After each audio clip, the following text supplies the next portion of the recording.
Welcome, welcome. Oh,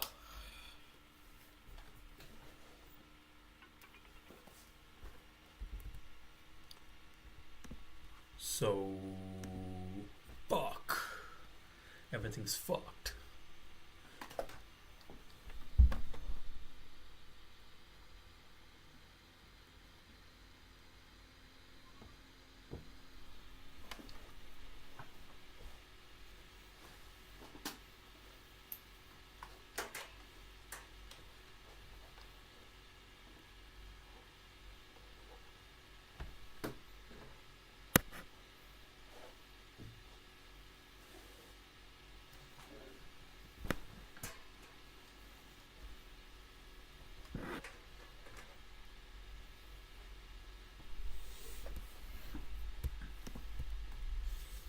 So, couple of obvious changes.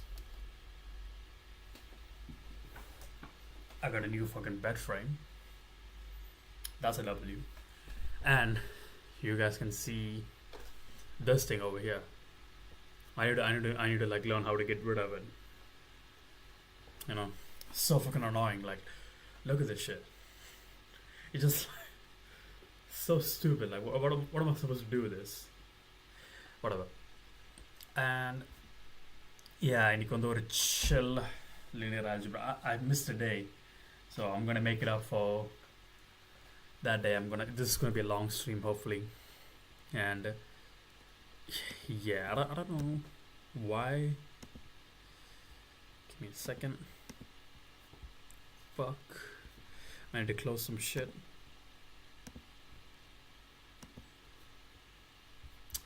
Fucking hell, bro.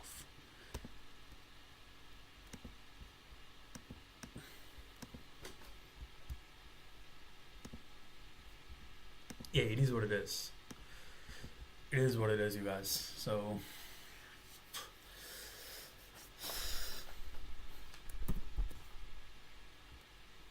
here I am, and yeah, I'm gonna do some work.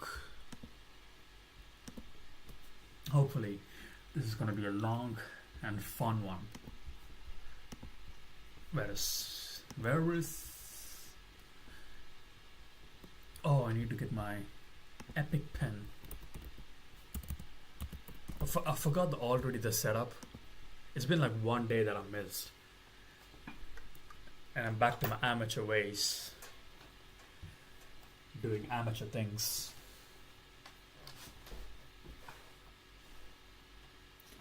Almost fucking broke my skull over there, but it's all cool though.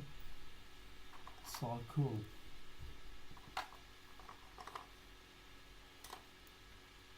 Fuck, where's my pen?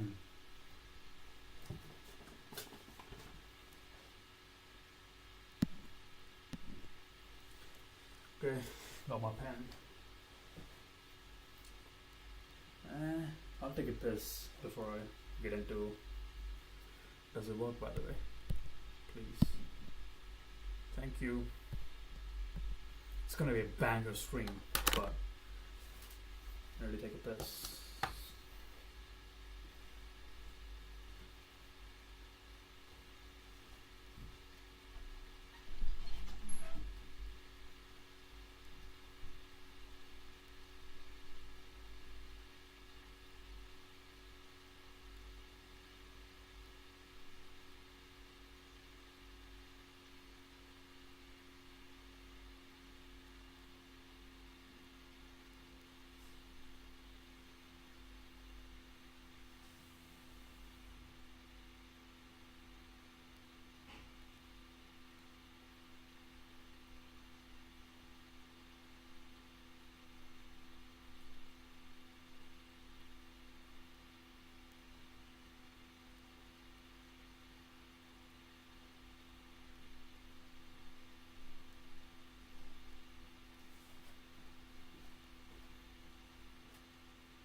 So yeah, we're back at it.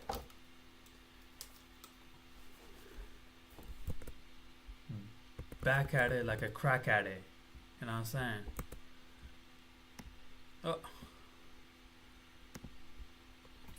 Back at it like a crack at it. So yeah, let's go. So இது அன்னைக்கே கொஞ்சம் நம்ம கொஞ்சோட்டு cover பண்ணிருந்தோம். That's telling me 20 minutes. Okay. Just that equation right there is telling me that the rows of A, let me write it out. There is row 1 of A. I was so fucking bored with it. So let's pull up the actual what is orthogonal space, subspace, projections, and matrices. Okay, ignore. Yeah, binary tree, my ass. Who cares? Sometimes I go on these tangents that I kind of regret, but it is what it is. Orthogonal and it's no matrices and projections.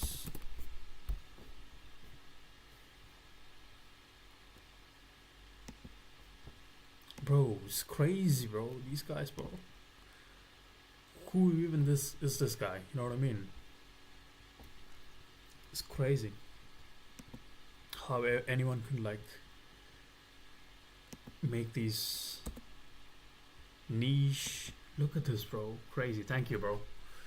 Sam, Levy, whoever you are, thank you. Inike. So yeah, let's the video. Another property that orthogonal projection matrices. Before that, I need to check a lot of things, you know. Hello. This is the first in a short video series about projection in linear algebra. Projection is super useful with applications in fields like computer graphics and statistics. In fact, under the hood, linear regression is all about projection. But that's a topic for another day. This video will cover the properties of projection, while the next one will look at formulas for calculating projection matrices. Projection is sort of like taking a vector and then shining a light on it, and then seeing where its shadow lands on some space of interest. We might be interested in projecting on the coordinate axes, like in this example, but we can also project onto some other line, like this. As an example in higher... What did he say again? Linear regression is all about projection, but that's a topic for another day. Bro, linear regression is projection?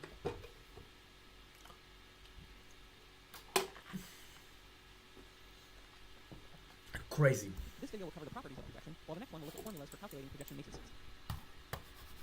Projection is sort of like taking a vector and then shining a light on it, and then seeing where its shadow lands on some space of interest. We might be interested in projecting on the coordinate axes, like in this example, but we can also project onto some other line, like this. As an example in higher dimensions, if we want to project this vector onto this plane here, we again shine a light and see where the shadow is. Though we could also project onto a line. Any lower dimensional subspace is fair game. In this video, we'll be considering orthogonal projections, meaning if we draw a line from our projected point to our original plane, that line is perpendicular to the space ரொம்ப வேகமாக போயிட்டு இருக்கான். பொறுமையா சொல்லுப்பா. projecting on. உங்களுக்கு புரியாது. Projection is intrinsically tied up with the dot product of vectors because of how the dot product works. You can think of the dot product as what you get if you project one vector in the direction of another and then multiply. Bro, I remember this. Okay, projection. Dot product is projection. Isn't that crazy? Isn't that fucking crazy, bro? Okay. Either length. Projection is a linear transformation, and so we can represent it as projection. Okay. Matrix vector multiplication. This means that if we start with a column vector, like this one here, then there's some projection matrix that you can multiply the vector on the left, and the result will be the projected column vector. If the starting vector is called x, then what we're doing is multiplying by some projection matrix that we'll call p to get the projected result that I'll call x hat. Isn't that Way crazy? to picture what the matrix is doing is that we can imagine starting with a vector in every point in space and seeing how they all get projected down, like this. In another video, we'll take a look at how to actually calculate these things, but this video is about the properties of these orthogonal projections. The first property is that doing the projection twice, or any number of times, is exactly the same as doing it once. Once we do the projection, then we're already living in the shadow world, so to speak, and so trying to perform the same transformation again has nowhere left to take us. To paraphrase George W. Bush, project me once, shame on you, but you can't get projected again. Algebraically, suppose we take some vector x, and then project it by multiplying p times x, where p is our projector. Sigmund Freud இதை பற்றி நிறைய பேசிட்டு இருந்தார். அதை நம்ம அடுத்த நாளில் போயிட்டு பார்ப்போம். If we try to project it again by multiplying p times x, You're giving p projecting. squared x, we'll find that this has not changed the result at all. Flipping this around to the way it's usually written, we can say that p squared x equals px, or more simply, that p squared equals p. There's a special term for matrices that have this property. We say that they are idempotent. And it's not just squared either. Doing the same projection any number of times is the same as doing it once. That property isn't so hard to understand. Another property that orthogonal projection matrices have is that they are symmetric, meaning p transpose equals p. This one is hard to understand, in part because it's projection matrix. Projection matrix is basically என்னன்னு பார்த்தோம்னா இந்த கேமில் இருக்க shadows something to do with that. So இங்கே ஒரு மரம் இருக்கு, அழகான ஒரு மரம். அகெயின் as he said, ஒரு டார்ச் லைட் எடுத்து ஒரு பளிர்னு அடிக்கிறோம்.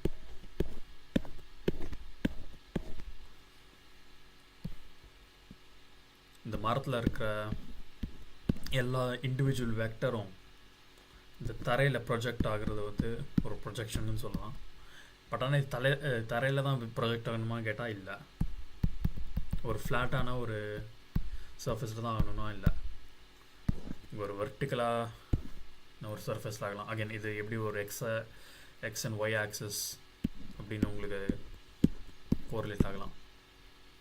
அகைன் இந்த மாதிரி ஒரு ரைட் ஆங்கிள் இதில் தான் ஆகணும்னு இல்லை. மேபி இன்னும் ஒரு whatever this structure is, இந்த இதில் இண்டிவிஜுவல் அந்த மாதிரி ப்ரொஜெக்ட் ஆகலாம். So under the hood all the graphic calculation is done by this. Cool. It's hard to get a good handle on what the transpose of a matrix does visually in terms of linear transformations.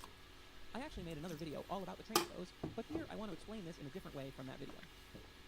Bro, how much videos does he have? It's fucking cool as shit.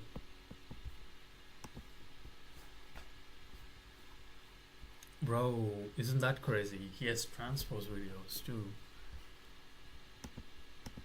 I'm gonna do sums in a bit.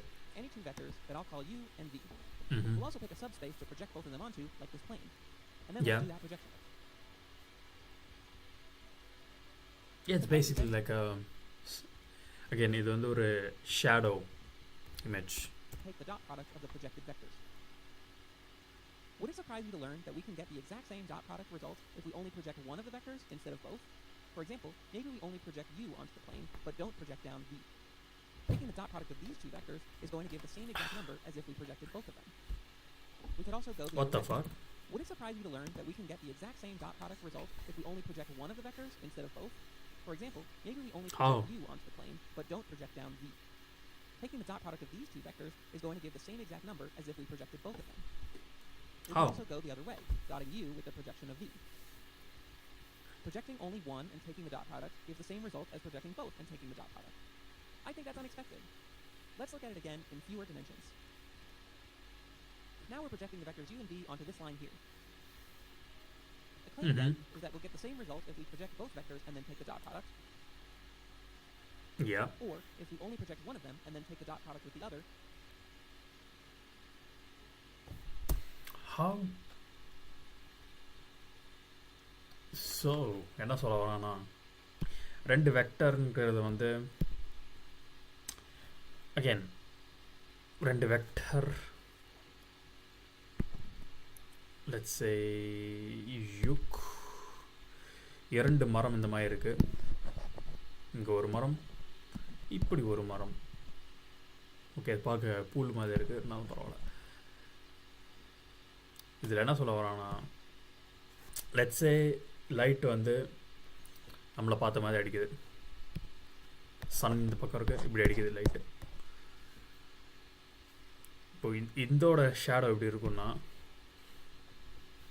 மரத்தை name பண்ணிடலாம், UV. Okay, இப்போ யூவோட shadow எப்படி யூவோட shadow again நம்மளை பார்த்தா மாதிரி இருக்குது. So அதனால் இப்படி இருக்குன்னு வச்சுப்போம். Right. So this will be u hat and இதோட shadow be v hat. So என்ன சொல்ல வரானா, u hat and v hat is equal to u hat plus v hat. இந்த கருப்பு பேனாவை எடுத்துப்போம். என்ன சொல்ல வரானா, ஓ தெரியாதுங்க பட்டா. ஓகே, நம்மை green எடுத்துப்போம். ஸோ என்ன சொல்ல வரானா, these two are same as these two and these two. Let's do it again. So u hat v hat is equal to u hat, I mean cross product v and cross product u cross product v hat is similar. Okay, neat, fucking neat. Let's go. And that we can pick either one. Why is that? Again, cross product is just like basically the cross product of this will be this plus this, right? So this will be this basically, or this will, the length is just added on to it. It's basically like addition, right? Cross product is basically like addition, but the way it's done is this is taken this way or this is taken that way. That's one way to look at it. Again, the order doesn't really like matter in cross product, I think. And why? Well, the reason is because of what we said earlier about dot products. It's what you get if you project one vector onto the other, then multiply their lengths. So as long as one of the vectors is projected, then the dot product will Plus, again, this is like a, not really like a real thing, but 3 times, let's say we have the projection at the pome. So this is actually equal to, so let's say we times it by 3. This is actually equal to one of them like being twice the other two. So because the way it like projects, it's like similar, it actually like doesn't really like change. The projection doesn't really like change. He might like bring it up later. Let's automatically project the other one. But let's do a little proof. First, break both of these vectors into the sum of 2 parts. One is the projection, which lives on the surface we're projecting onto, and the other part is perpendicular to that surface, which is sometimes called the rejection, by the way, and I'll label it with this perpendicular symbol. What's key here? PU is a projection of U. Also could be written as this, like this, right? Some vector plus that is perpendicular. Okay. That's how it looks mathematically, This at is the least. dot product distributes over vector addition. If we were to take the dot product between the projection of U and the original V, like this, we can decompose V as this sum, and then distribute the dot product over the sum. As they said, like the hat of it would be just this, right? So again, not to, why am I even like talking? I don't even know what I'm saying half the time. I'm just like making it up. But the second term has to be 0. Obviously, yeah, the equation that we're looking at is u plus v.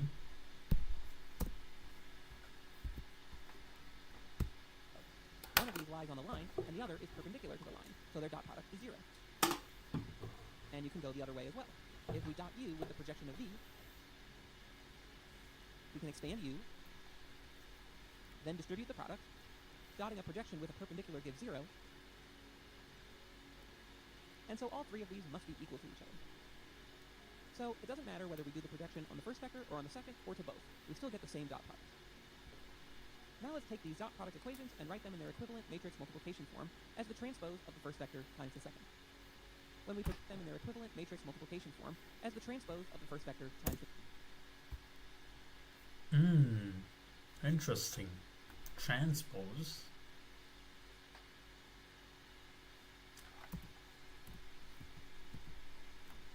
Why? Just... I don't get it. அது மறுபடியும் இந்த மரத்தோட எக்ஸாம்பிள்கே வரும்.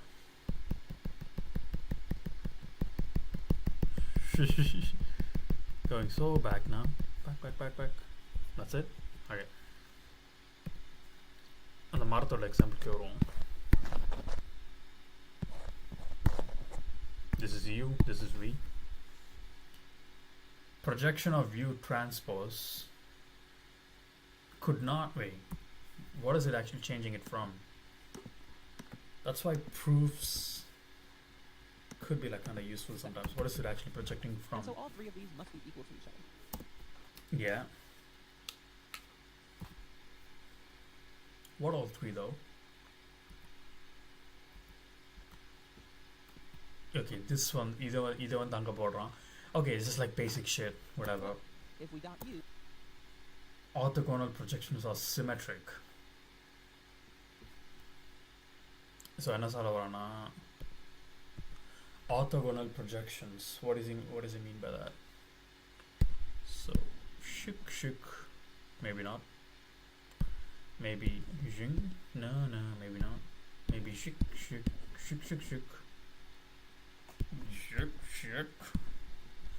let's say இந்த ஆலமரம் விழுந்துருச்சுன்னு வச்சுப்போம், புயல் வந்து அது உள்ள வச்சிருச்சு. So he's telling like it's symmetric, the projections will be symmetric. So இங்க இருந்து sun மறுபடியும் அடிக்குது,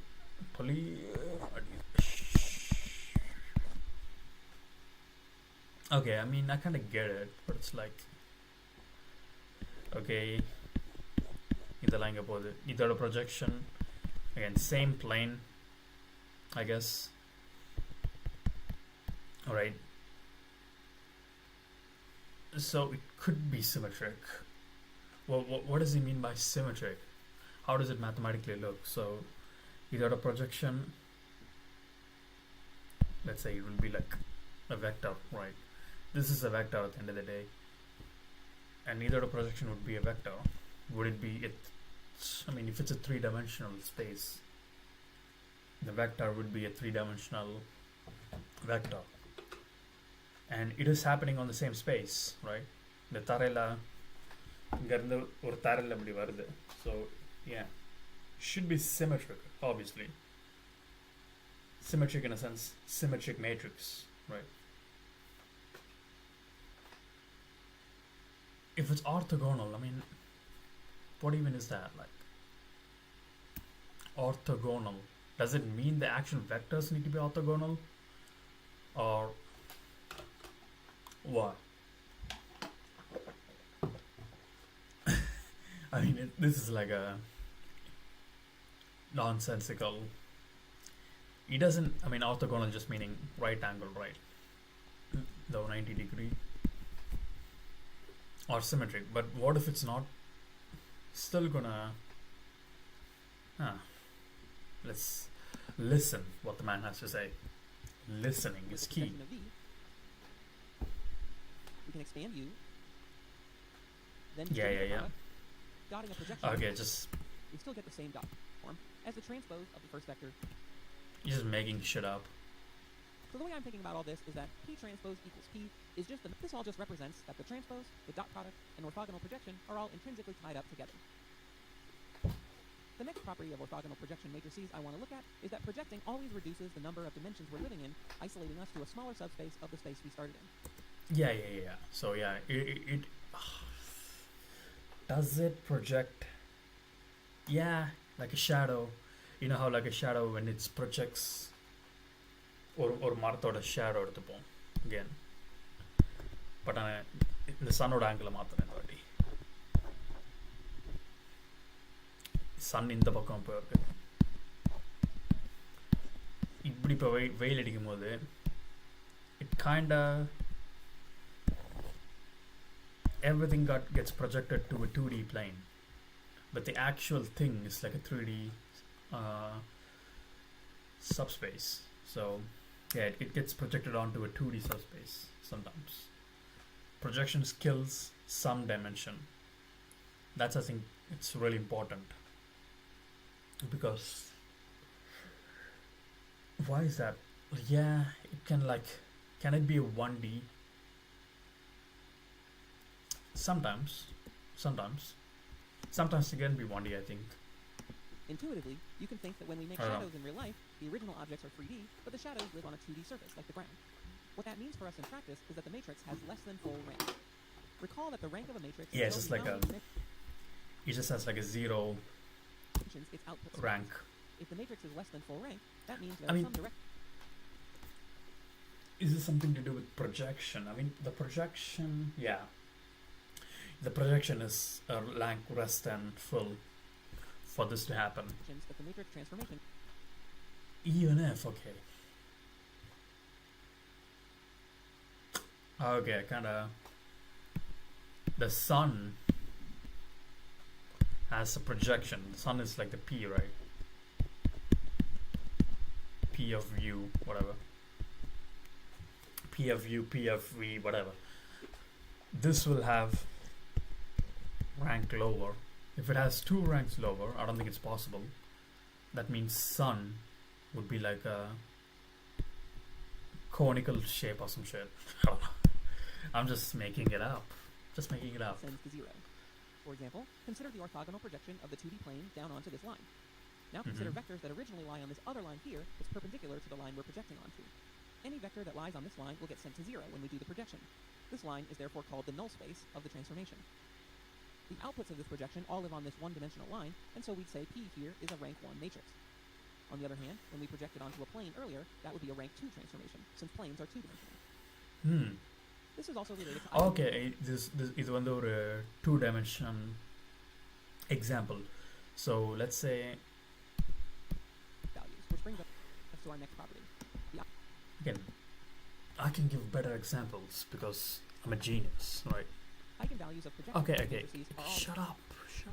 Just, zeros or 1. bro, what happened to my pen? What happened to my fucking pen? Just fucking this fucking shit, bro. Oh, I love my pen so much, but it's like so retarded sometimes.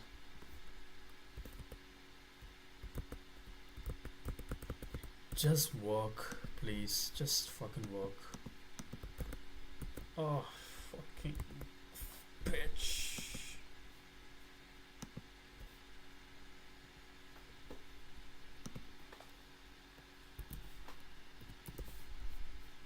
Why does it do that? Such a simple job. Such a simple job. It's crazy. Crazy how simple it is for it to keep fucking it up all the time. Crazy. Like I'm the crazy one, you know? Crazy. It's making me crazy. I can't draw. It's such a... What am I supposed to do? What am I supposed to do, you dumb fuck? Just... Such an easy job. You're able to fuck it up. Such an easy job. All you have to do is, let me fucking draw some shit. Do I have to use Photoshop? Yeah, why not? So, the premise... This might like upset some of your eyes.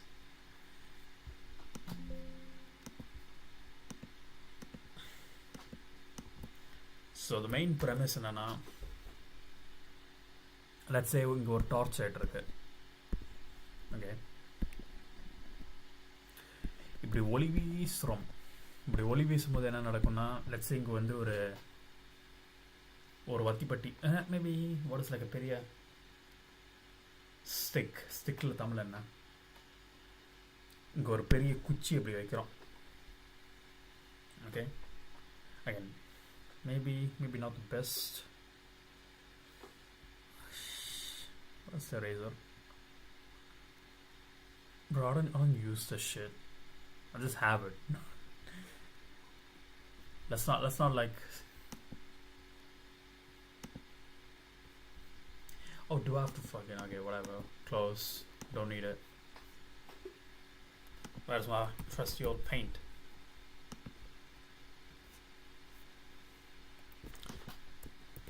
So again, let's say இங்க ஒரு torch light இருக்கு என் கையில்,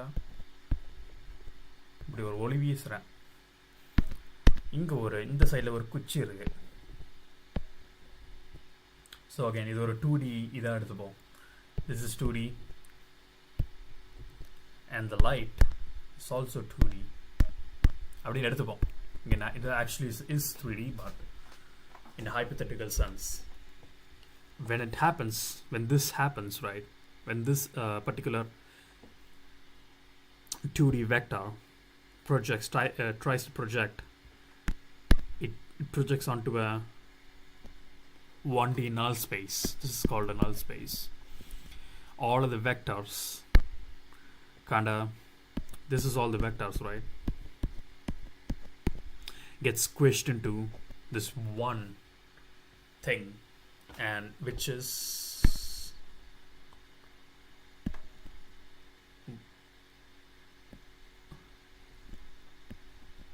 rank -1. It's actually one less of rank compared to what it used to be. It's actually in one dimensional. It went from 2-dimensional to 1-dimensional. So that's the premise.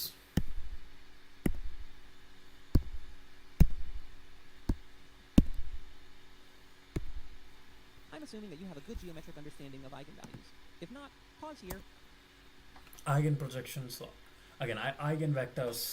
I know this. I haven't even looked into the lecture, but eigenvectors are basically when the transformation happens to a vector, right, in whatever way, whatever type of transformation, the eigen graph, that's the only one that doesn't change. It doesn't squishes onto anything. And go check out. Basically, you have two in a 2-dimensional space. You'll have a 1 eigenvalue. On a 3-dimensional space, you might have 2, I think. The video on this topic by 3 Blue 1 Brown. So why are the eigenvalues 0 or 1? Let's actually ask instead, where are the eigenvalues 0 or 1? Meaning, which eigenvectors have these eigenvalues? When we do this projection, which vectors end up still pointing in the same direction after the transformation? Most vectors, like say this one here, will be pointing in a different direction after the transformation, and so will not be eigenvectors. But there are obviously this one. 2 sets of exceptions. Start with the surface we're projecting onto. And the actual 0 vector. Vectors on the surface, like this one here, are already projected. So they don't change with the projection, which means they're still pointing in the same direction before and after. Another way to say that is that all the transformation does is multiply these vectors by 1, which is exactly what it means to have an eigenvalue of 1. Next, go back to the null space. Any vector in the null space is going to get sent to 0 by the transformation. But that's the same as just multiplying the original vector by 0, which is what it means to have an eigenvalue of 0. So to recap that, projections have eigenvalues of 1, which correspond to eigenvectors on the surface we're projecting onto, and eigenvalues of 0. Why is this like that? I hate it. I hate when it happens. In the null space. For our next few properties, let's look at combining projections in 2 ways. First, we'll find that orthogonal, nested... Give me a second, really quick.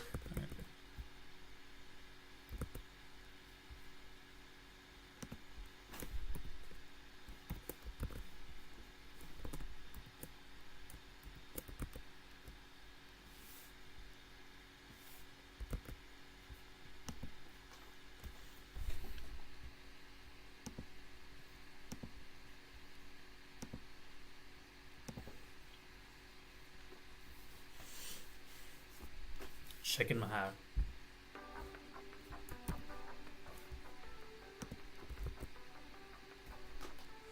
Here I am. Okay. Just need to change the account. The eigenvalues of projection matrices are all 0s or 1s. I'm assuming that you have a good geometric understanding of eigenvectors. Which eigenvector? Any vector in the null space is going to get sent to 0 by the transformation. But that's the same as just multiplying the original vector. And eigenvalues of 0 would correspond to vectors in the null space. Yep. For our next few properties, let's look at combining projections in two ways. First, we'll find that orthogonal, nested, and orthogonally overlapping projections commute. By commuting, we're talking about doing one What the fuck? nested Orthogonally nested and orthogonally overlapping projections commute. Orthogonally nested and orthogonally overlapping projections commute. What even are we talking about? Commute. By commuting, we're talking about doing one projection after another. First project onto one subspace, then project the result down onto another subspace, which we can also write as two successive matrix multiplications. If the two projections commute, that means we could do the two projections in either order and still get the same result either way. Just like how matrix multiplication in general does not necessarily commute, projections do not necessarily commute. But the reason we care when they do is because it turns out that if two projections commute, then their combination will also itself be a projection. The simplest case where projection matrices commute is when they project onto orthogonal subspaces. The reason they commute is because either way, you just get zero. For example, suppose we project first onto the x-axis, and then project the result onto the y-axis. Projecting onto x kills the y component, so there's nothing left to project onto y, and we just get zero. The same thing happens if you do y first, and then x.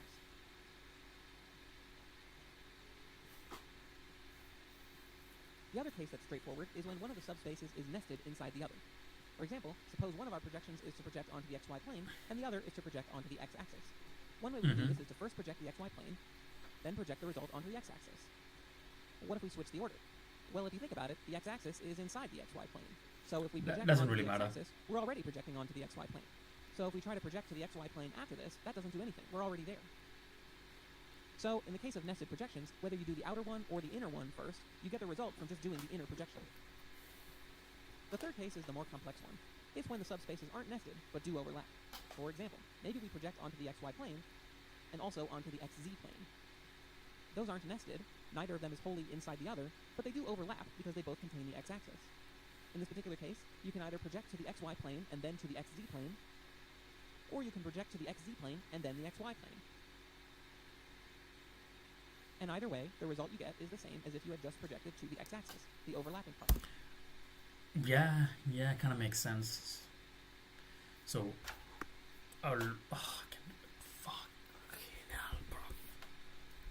Fucking hell. Isn't that crazy? Okay. In 3D space, dot. Right. And we have a vector. No. We have a vector this way. I just want to kill myself.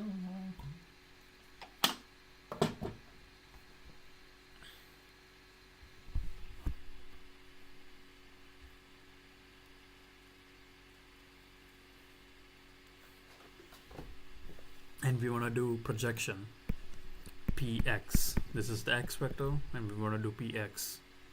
This goes here, right? That is actually equal to me doing py px plus py yx. It's all the same. It's me going here and here. Same thing, bro. Same thing. Don't stress it out. Don't stress it out, mate. It is same as going this one and YZ. So you could like start from fucking hell. What the fuck? So you can start it out on the plane and this plane. You'll still end up the same way. So it's all the same, bro. It's all the same. Chill out. Now, just having the spaces overlap is not sufficient for the projections to commute. It turns out that what's required is for the non-overlapping part of the subspaces to be orthogonal. In this case, the non-overlapping parts would be the y-axis from the xy plane and the z-axis from the xz plane. Those are perpendicular, and this is what I mean by orthogonally overlapping. So these projections do commute. So those are some examples where projections commute. As I said, when projection matrices commute, their combination is also a projection. That was true for the three cases we just looked at, but the general proof is pretty quick. if the combination PQ were a projection, then it should be idempotent. So we want to see if PQ squared is equal to PQ. If P and Q commute, then we can swap the order right here. And since P and Q are individually idempotent, that brings us back to where we started. So we've proved that the combination of commuting projections is itself a projection. To wrap this part up, let's see an example of when projections do not commute, and we'll look in 2D to make it easier to process. Consider projecting this vector onto the bottom line first, then projecting the result onto the top, versus projecting onto the top line first, then projecting the result onto the bottom. We get different ending vectors, so order matters in this case. Why?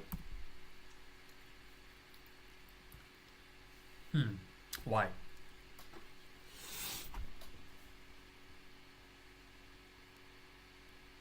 It goes from here to here, here to here. Oh, okay.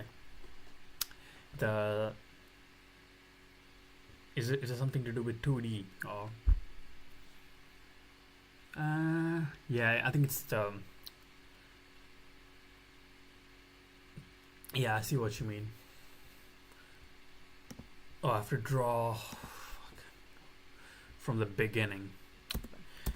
Yeah, I know what it means, but I can't really like give like a commentary for my Tamil niggas. We get different ending vectors, so order matters in this case.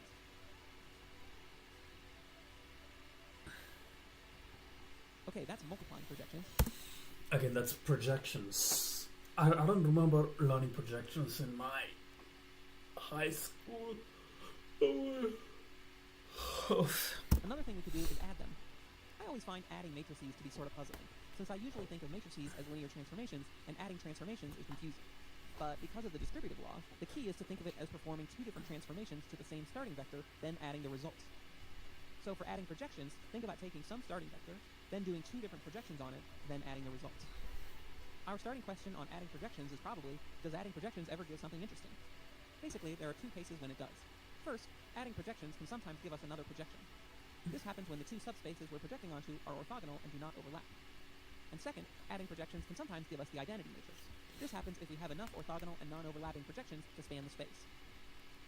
As an example of the first point, if we project this starting vector onto the x-axis and onto the y-axis, then add those up, the result is the same thing we would have gotten if we project onto the xy plane. You probably already have a decent intuition about this, because we're essentially just finding vector components, then adding them up. If we have enough projections onto enough different orthogonal, non-overlapping subspaces, then we've essentially found all of the components of the vector in some basis, so adding them back up gives us back the original vector. In the example, if we add in the projection onto the z-axis too, and add all three of these up, we just get back to our starting vector. In terms of matrices, that means that adding matrices that project in the x, y, and z directions will just give you the identity matrix. What? Not orthogonal.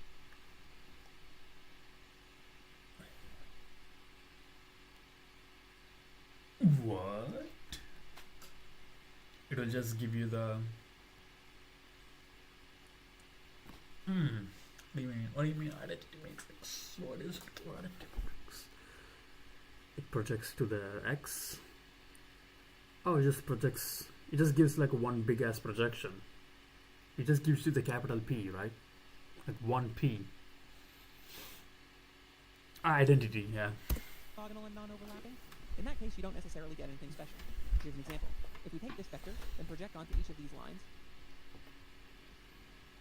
then add up the results, we do not get anything in particular. The result won't be an orthogonal projection of the starting vector. Okay, here's one extra credit property of projection matrices that's actually more involved than I really want to get into, but maybe could come in handy for you at some point. It's that the trace of a projector is equal to its rank. We know that the rank of a projection tells you how many dimensions the surface that the transformation projects onto is.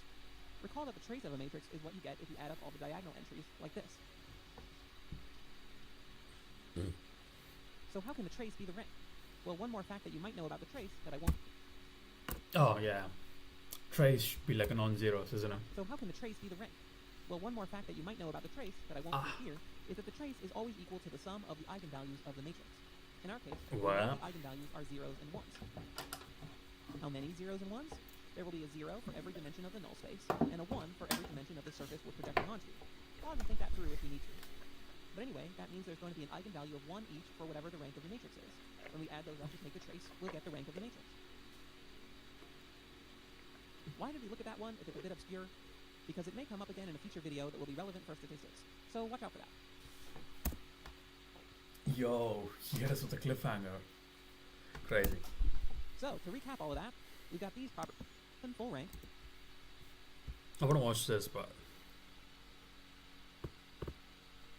how to do research? I don't know how to do research. You just look at Reddit. Search through Reddit all day. You'll find a lot of important shit.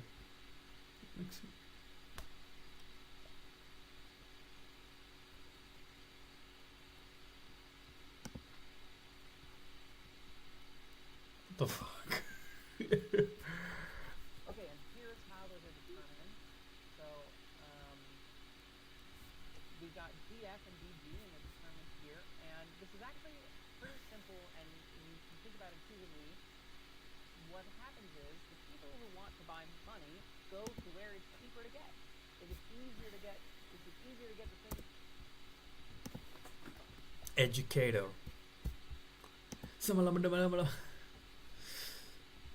Degrees, bro. Isn't that crazy? What even is this? Degrees of freedom. Statistics. Crazy. Thank you, bro. Whoever you are. I don't even know you, but salute to you. What is he gonna talk this time? What is degrees of freedom? That sounds interesting. I'm not like gonna go on any tangents.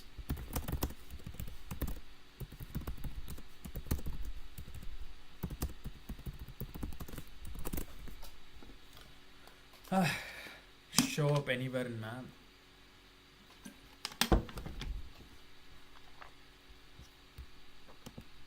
Bro, this guy's a fucking legend. Degrees of freedom? Look at this, bro. Look at it. Crazy. How many videos does he actually have? Brother. You're a gem, brother. You're a gem. Yeah, by the time I get into his degrees of freedom, he might like uploaded all of it. That's actually neat. Neat, brother. That's neat.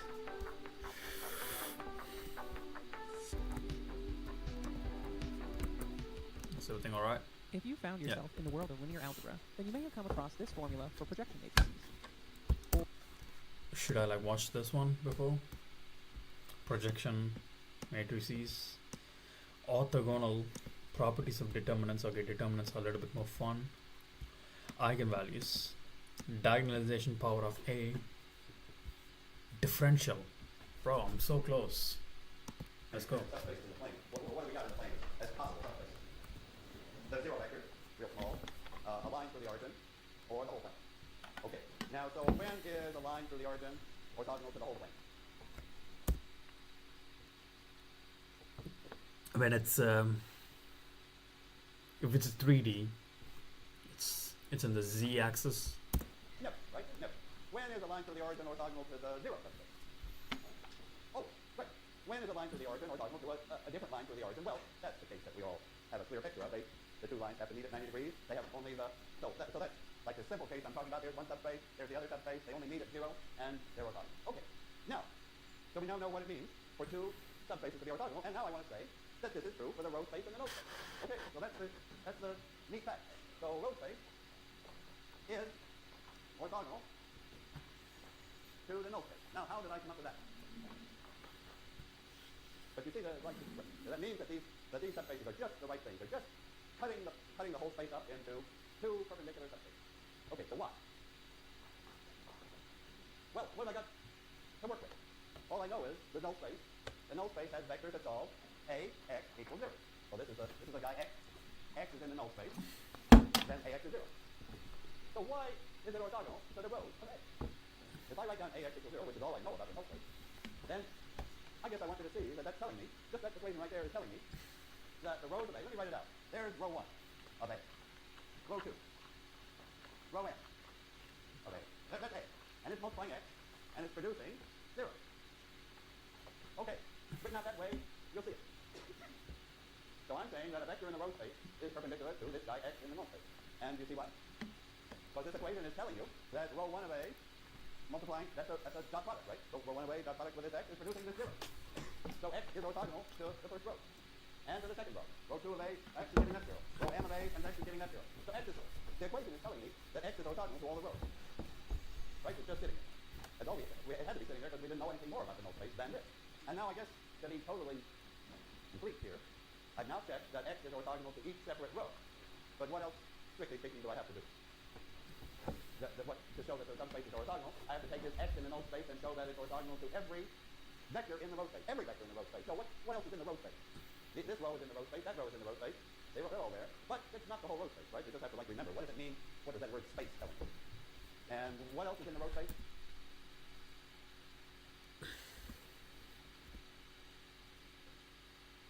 Oh, I need to fuck. I need to do some projects too.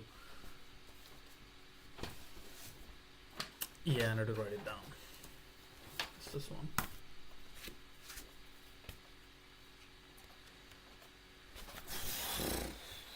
Shouldn't be garbage. Don't need them. We don't need them. What is this?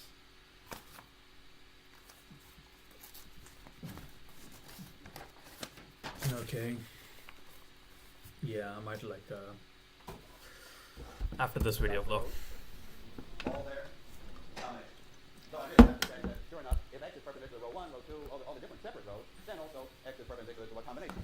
And that's just matrix multiplication again. You know, I have row 1 transpose x is 0, so on, row 2 transpose x is 0.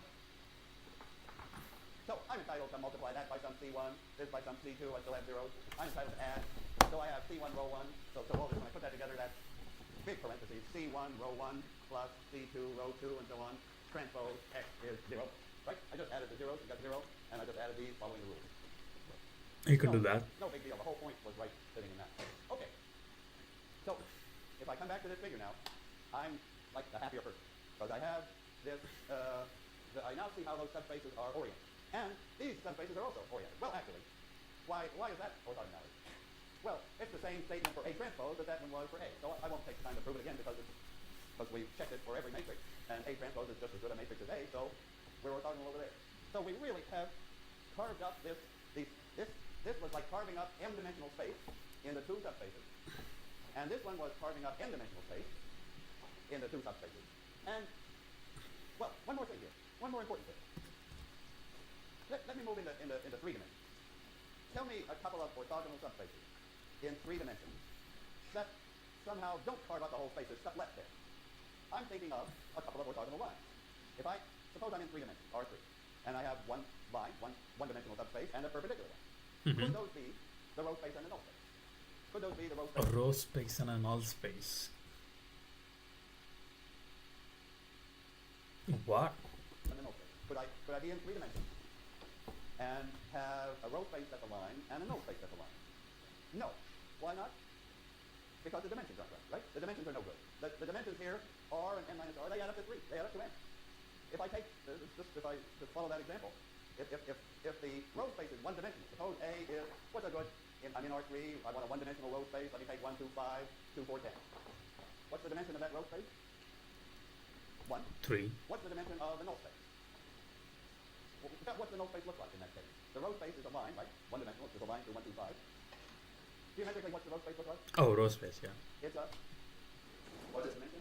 So here n is 3, the range is 1. So the dimension of the null space, I'm looking at this x, x1, x2, x3, to give 0.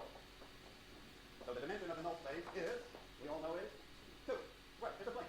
And now actually we see better what plane is it. What plane is it? It's the plane that's perpendicular to 1, 2, 5. Right, we now see, in fact the 2, 4, 10 didn't actually have any effect at all. I could just ignore that. That didn't change the row space or the null space. I'll just make that one equation. Yeah, okay, sure. That's easy to deal with. One equation, 3 unknowns. And I want to ask, what does the equation give me? It gives me the null space. And you would have said, back in September, you would have said it gives you a plane. And we're completely right. And the plane it gives you, the normal vector, remember in calculus there was this normal vector called n? Well, there it is, 1, 2, 5. Yep. So,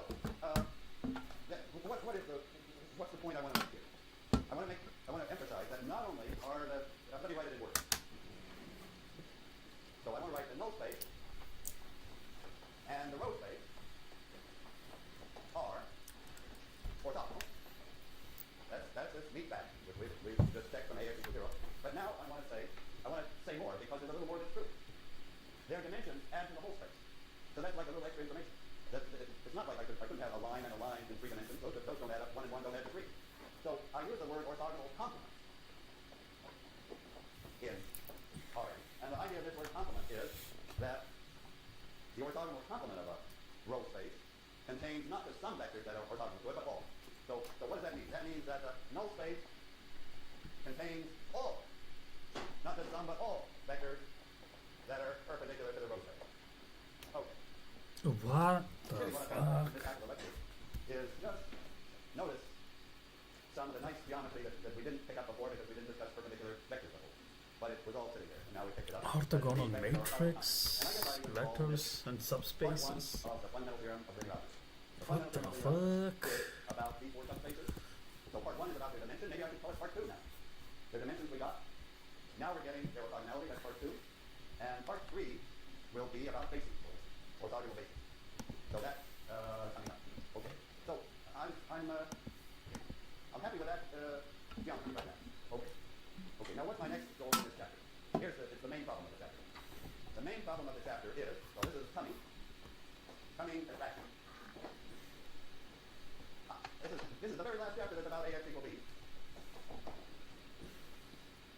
I would like to solve that system of equations when there is no solution.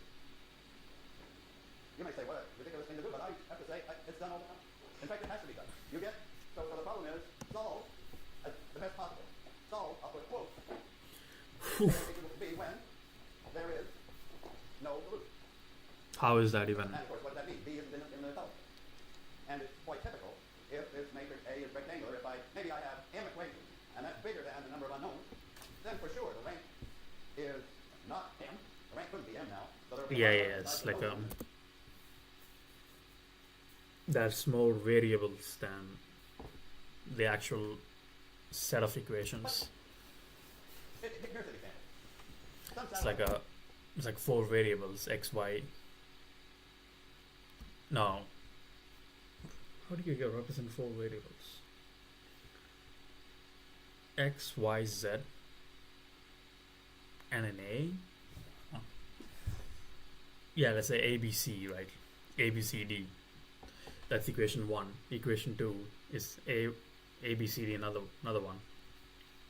But in this case, we only have like 2 set of equations. We can't really like solve it. In a matrix, it will be represented as of 2 by 4 matrix, and you can't really like solve X for it. Nothing wrong. You can't really like solve it. You make 1,000 measures. So that gives you 1,000 equations for the parameters that give us. Isn't that fucking crazy, bro? Like, the screen that I'm looking at, it is a form of matrix, and it is getting solved, and the pixels that I'm seeing is because it's a solved matrix. If it wasn't solved, I wouldn't be able to like see this beautiful face. But there aren't 1,000 parameters. There's just maybe 6. Or you're measuring you're doing questionnaires. You're measuring resistance. You're taking pulses. You're measuring somebody's pulse rate. Okay, there's just one unknown, the pulse rate. So you measure it once. Okay, fine. But if you really want to know it, you measure it multiple times. But then the measurements have noise in it. So the problem is that in many, many problems, we got too many equations, and they've got noise in the right-hand side. So AX equal B, I can't expect to solve it exactly right, because I don't even know what the error is. There's error, there's a measurement mistake in B, but there's information too. There's a lot of information about X in there. And what I want to do is like separate the noise, the junk, from the information. And so this is a straightforward linear algebra problem. How do I solve? What's the best solution? Okay. Okay. Let me, I want to say, so that's like describes the problem in an algebraic way. I've got some equations. I'm looking for the best. Yeah. Well, one way to find it is, one way to start. One way to find a solution is throw away equations until you've got a nice square invertible system and solve that. That's not satisfactory. There's no reason in these measurements to say these measurements are perfect and these measurements are useful. We want to use all the measurements to get the best information, to get the maximum information. But how? Okay. Let me anticipate a matrix that's going to show up. This A is typically rectangular, but a matrix that shows up whenever you have, and chapter 3 was all about rectangular matrices. And we know when this is solvable, you could do elimination on it, right? But I'm thinking, hey, you do elimination, and you get equation 0 equal other non-zeros, I'm thinking really elimination is going to fail. So that's our question. Elimination will get it down to will tell us if there is a solution or not, but I'm now thinking not. Okay, so what are we going to do? All right, I want to tell you to jump ahead to the matrix that will play a key role. So this is the matrix that you want to understand for this chapter 4. The matrix A transpose A. What? I just thought of something funny. So A is this n by n matrix, rectangular, but now I'm saying that the good matrix that shows up in the end is A transpose A. So tell me something about that. Is it, tell me, what's the first thing you know about A transpose A? It's squared, right? Square, because this is n by n, and this is n by m. So the result is n by n. Good. Square. What else? It's symmetric. Good. It's symmetric. Incestuous. Because you remember how to do that. If we transpose that matrix, let's transpose it. A transpose A. If I transpose it, then that comes first. Transpose. Yeah. So Yes. it's symmetric. Good. Now, we now know how to ask more about matrix. I'm interested in, is it invertible? If not, what's its null space? So Bro, invertible, null space. What even is going on at this point? Because you're going to see. Well, let me even. Well, I shouldn't do this, but I will. Let me tell you what equation to solve when you can't solve that. The good equation comes from multiplying both sides by A transpose. So that the good equation that you get to is this one: A transpose A x equals A transpose B. That will be the central equation in the chapter. So I think why not cover it? Why not admit it right away? Okay. I should really give x. I would sort of indicate that this x isn't. I mean, this x was the solution to that equation if it existed, but probably didn't. Now, let me give this a different name, x hat, because I'm hoping. That is a projection. Whoa. And I'm saying that it's my best solution. I'll have to say what does best mean, but that's going to be my plan. I'm going to say that the best solution solves this equation. So you see right away why I'm so interested in this matrix, A transpose A, and in its invertibility. Okay. Now, when is it invertible? Okay. Let me take a case. Let me just do an example, and then I'll just take a matrix here, equal to column. It was linear algebra is great, but solving 3 equations with only 2 unknowns, usually we can't do it. We can only solve it if this vector b is what? I can solve that equation if that vector b1, b2, b3 is in the column space. If it's a combination of those columns, then fine. But usually it won't be. So the combinations just fill up a plane and most vectors run on that plane. So what I'm saying is that I'm going to work with the matrix A transpose A. And I just want to figure out in this example what A transpose A is. So it's 2 by 2. The first entry is a 3. The next entry Yeah, but who cares? Who cares? Yeah. Who cares? And in that matrix, here's the key point. The null space, stream K. Well, I knew it wouldn't be invertible anyway. Because this matrix only has rank 1. And if I have a product of matrices of rank 1, the product is not going to have a rank bigger than 1. So I'm not surprised that the answer only has rank 1. And that's what I'm always having. That the rank of A transpose A comes out to equal the rank of A. So, so the null space of A transpose A equals the null space of A, the rank of A transpose A equals the rank of A. So, I'll tell you as soon as I can why that's true, but let's draw from that what's the fact that I want. This tells me that this square symmetric matrix is invertible if, so here's my conclusion. A transpose A is invertible if, exactly if, It's a square, symmetric and this null space is only got the 0 there, which means the columns of A are independent. So A transpose A is invertible exactly if A has independent columns. Yep. That's It's connecting, or the shit is connecting. the fact that I need about A transpose A, and then you'll see next time how A transpose A enters everything. Next lecture is actually a crucial one. Here I'm preparing for it by getting us thinking about A transpose A. And its rank is the same as the rank of A, and we can decide when it's invertible. Okay, so I'll see you Friday. Such an alpha male. Such an alpha. Is he doing SVD, singular value decomposition? Whew. That's one hell of a topic, mate. that's one hell of a topic. Let's go through the entire shit and ask ChatGPT.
So projections are used a lot. Mostly theory, rare in ML, determinants, okay, Jordan form, heavy differential equations. Okay, heavy. I'm not gonna use heavy. Okay.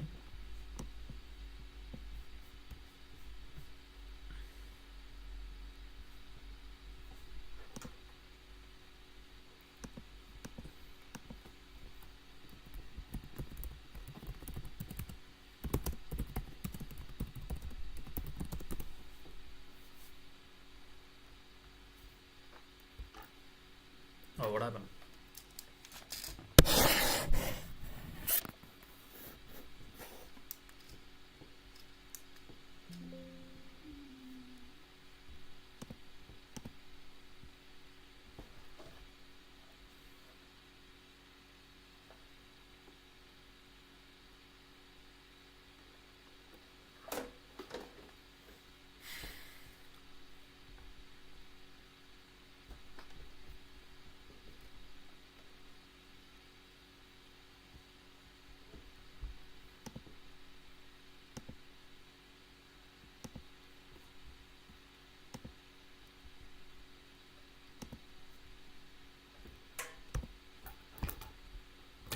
Yeah, my fucking just went up.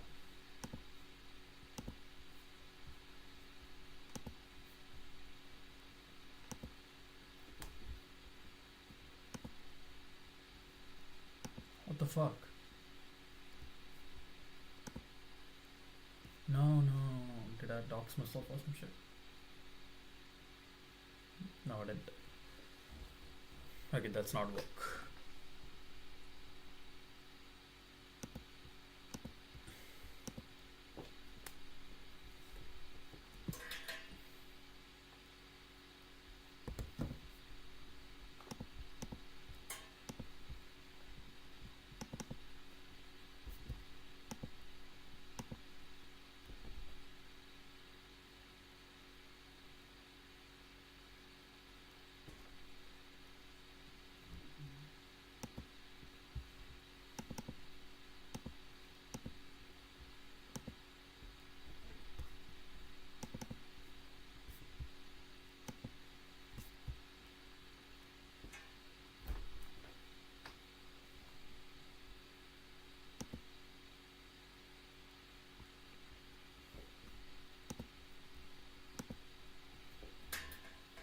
Come on, connect. Fucking dipshit.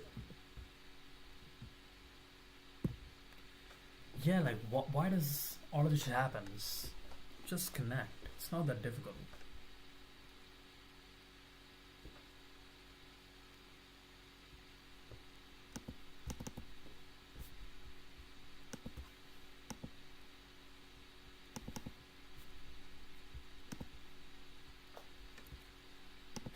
Whatever.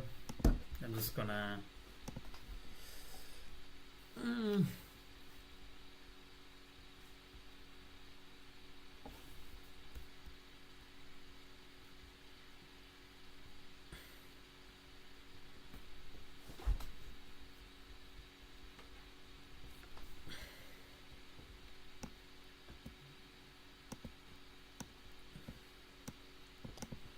Orthogonality and projection is pretty useful. Who would have thought? Who would have thought? Who would have thought, Daddy? Bro, why did I say that? Why did I say it like that, bro? Why did I say it like that? It's in the internet forever. People are gonna bring it up. People are gonna bring it up. My life is ruined forever, ever. It's over. I know it's over forever, ever. Okay, should I end the stream and come back? Probably. Thinking about it, man. Thinking about it. Should I do it? Yeah, foggy, mate. You know what I'm saying, mate? Like, I'm out of here, mate. I'm out of here.